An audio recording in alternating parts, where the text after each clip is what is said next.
Donald Trump ouvre un nouveau front intérieur, cette fois-ci contre le monde du sport.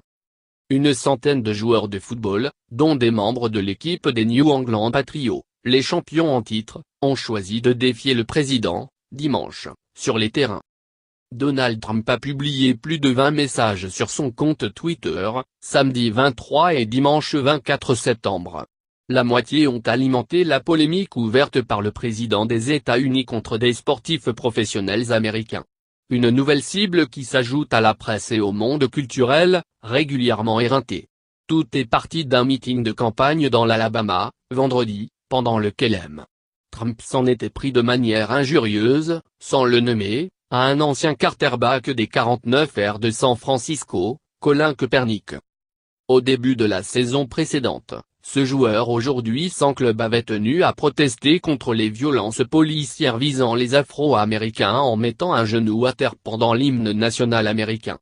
Est-ce que vous n'aimeriez pas voir un de ces propriétaires, d'équipe, de, la National Football League, dire, quand quelqu'un manque de respect à notre drapeau, sortez-moi ce fils de pute du terrain, il est viré, viré, s'était exclamé M.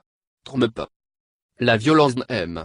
Trump a provoqué une onde de choc sur une bonne partie des terrains, dimanche, où une centaine de joueurs professionnels, dont des membres de l'équipe des New England Patriots, les champions en titre, ont choisi de le défier en mettant un genou au sol ou en se tenant par les bras pendant que le Star Spangled Banner retentissait. Alors que les propriétaires de ces écuries professionnelles, généralement très fortunés, ont majoritairement soutenu M.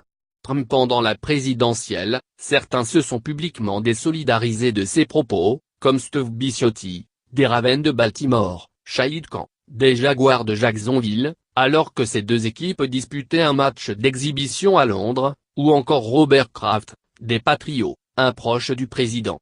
Le patron de la National Football League, NFL, Roger Goodell, a également publiquement pris position, déplorant l'.